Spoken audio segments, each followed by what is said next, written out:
నల్లగొండ జిల్లా కేంద్రంలోని నల్లగొండ జిల్లా రవాణా కార్యాలయంలో ఏసీబీ అధికారులు మెరుపు దాడులు నిర్వహించారు. ఏసీబీ అధికారులను చూసిన దళారులు పరుగులు తీశారు. ఏసీబీ డీఎస్పీ జగదీశ్వర్ మాట్లాడుతూ రాష్ట్ర వ్యాప్తంగా పలు ప్రభుత్వ కార్యాలయాల్లో వివిధ శాఖలపై ఏసీబీ దాడులు నిర్వహిస్తున్నామని, అందులో భాగంగా నల్లగొండ జిల్లాలోని ఆర్డీఓ కార్యాలయంలో సుమారు 5 గంటలకు పై సోదాలు నిర్వహించామని, 5 దళారులను అదుపులోకి తీసుకొని విచారణ చేస్తున్నామని తెలిపారు.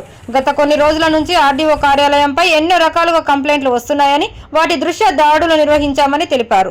వారి వద్ద నుంచి 12,500 రూపాయలు లభ్యమయ్యాయని, కేసు నమోదు చేసి దర్యాప్తు చేస్తామని, బయట ఏజెంట్లకు కార్యాలయంలో ఎంట్రీ ఉండదని, ఒకవేళ వారు కార్యాలయంలో ప్రవేశిస్తే తమకు కంప్లైంట్ చేయాలని లేదా టోల్ ఫ్రీ నంబర్ 1064కు సమాచారం అందజేయాలని తెలిపారు. ఈ కార్యక్రమంలో 12 మంది బృందంతో సోదాలు నిర్వహించామని ఏసీబీ డీఎస్పీ జగదీష్ చందర్ తెలిపారు. డిటిసి నల్గొండ ఆఫీసులో అవకతవకలు మరియు ఏజెంట్ల ద్వారా ఈ ఆఫీసులో ఉన్న స్టాఫ్ వాళ్ళు కరప్షన్ ప్రాక్టీసెస్ జరుగుతుందని మాకు త్రూ పబ్లిక్ కానీ ఈ సోర్స్ మీడియా కానీ ఇతర పద్ధతుల ద్వారా వచ్చింది. బేసింగ్ ఆన్ దట్ మేము ఉన్నతాధికారులకు రిపోర్ట్ సబ్మిట్ చేస్తే గౌరవ డీజీ ఏసీబీ తెలంగాణ గారు వారి ఆధ్వర్యంలో వారి అనుమతితో ఈరోజు నల్గొండ డిటిసి ఆఫీసులో దాదాపు 12 గంటలకు సర్ప్రైజ్ చెక్ కండక్ట్ చేయడం జరిగింది. ఇందులో మేము చెక్ చేసేటప్పుడు ఈ ఆఫీస్కు అప్రోచ్ అయ్యే లైసెన్స్ కానీ, ఆర్సీ కానీ, తర్వాత ఇతరత్ర డాక్యుమెంటేషన్ గురించి వచ్చిన వాళ్ళు ఉన్నారు. తర్వాత వాళ్ళతో పాటు కొంతమంది ఏజెంట్లు ఉన్నారు, ఆఫీసు ఇక్కడ స్టాఫ్ ఉన్నారు. వాళ్ళందరినీ మేము వెరిఫై చేసి సెగ్రిగేట్ చేసి అందులో ఈ ఆఫీసు వర్క్ గురించి అంటే లైసెన్స్, ఆర్సీ వాటి గురించి ఎవరు వచ్చారు, తర్వాత ఏజెంట్లు ఎవరు అని చేశాము.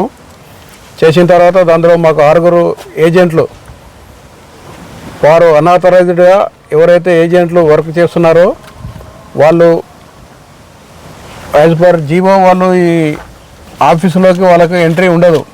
కానీ ఇక్కడ స్టాఫ్ వాళ్ళకు ఎంట్రీ ఇచ్చి వాళ్ళ ద్వారా ఈ లైసెన్స్, ఆర్సీ తర్వాత వేరే రిజిస్ట్రేషన్కి సంబంధించిన వాటి డాక్యుమెంటేషన్ చేస్తూ ఉన్నారు. అది వయలేషన్ అది. అలాగే ఈ ఏజెంట్స్ ఎవరైతే 6 దొరికారో వాళ్ళ దగ్గర పబ్లిక్ సంబంధించిన ఈ లైసెన్స్ కానీ, ఆర్సీ కానీ, ఇంకా ఈ ట్రాన్స్ఫర్ ఆఫ్ పర్మిట్ ఇవన్నీ అప్లికేషన్ ఫామ్స్ దొరికాయి. ఆ ఫామ్స్ కూడా దగ్గర 50-60 దొరికాయి. అవన్నీ మేము సీజ్ చేశాము. వాటితో పాటు కొంత నగదు కూడా 6 దగ్గర దొరికింది. వీటితో పాటు ఈ ఆఫీసులో ఆఫీస్ రికార్డ్స్ వెరిఫై చేస్తే ఎంబీఐ, ఏఎంబీఐ తర్వాత మిగతా స్టాఫ్ వాళ్ళ ఇర్రెగ్యులారిటీస్ వాళ్ళు ఈ ఏజెంట్ల ద్వారా ఎట్లా చేస్తున్నారో అన్నీ మేము ఇప్పుడు ఇన్వెస్టిగేషన్ చేస్తున్నాము. అది చేసిన తర్వాత రిపోర్టు సబ్మిట్ చేసి ఫర్దర్ వాళ్ళపైన యాక్షన్ తీసుకుంటున్నాము. ఎవరైతే ఇటువంటి చర్యలు చేస్తారో ఇప్పుడు ఈ సర్ప్రైజ్ చెక్ ఈరోజు జరిగింది. తర్వాత కూడా ఏమైనా కంప్లైంట్ వస్తాయి అటువంటి ఈ ట్రాన్స్పోర్ట్ మీద కాకుండా వేరే ఏమైనా డిపార్ట్మెంట్ ఉంటే వాటిపైన కూడా కండక్ట్ చేయడం జరుగుతుంది. కాబట్టి ప్రజలందరికీ మీ ద్వారా తెలియజేయనిది ఏమిటంటే ఎవరైనా గవర్నమెంట్ అఫీషియల్ తాను చేయాల్సిన పని చేయకుండా లంచం కానీ, డబ్బులు కానీ డిమాండ్ చేస్తే toll free number 1064, I repeat 1064, దీనికి మీరు కాల్ చేయండి.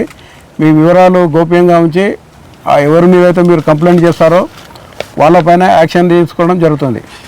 ఓకే.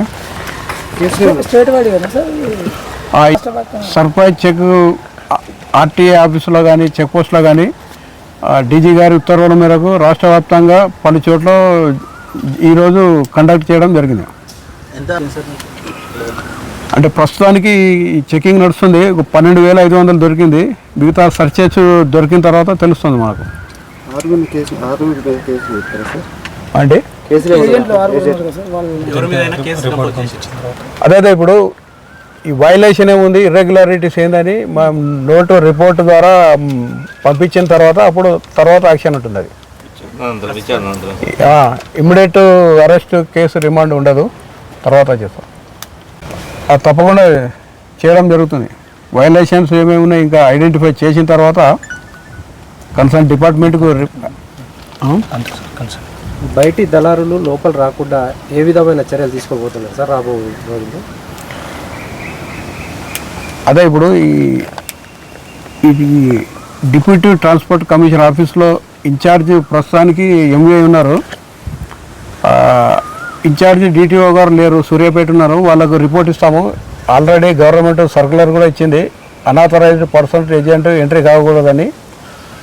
ఇప్పుడు వాళ్ళు అలో చేయడము, రిస్ట్రిక్ట్ చేయడం బాధ్యత వాళ్ళది. మేము వాళ్ళకు రిపోర్ట్ ద్వారా తెలియజేస్తాము. మళ్ళీ అటువంటి వైలేషన్స్ ఉంటే మళ్ళీ యాక్షన్ తీసుకుంటాం.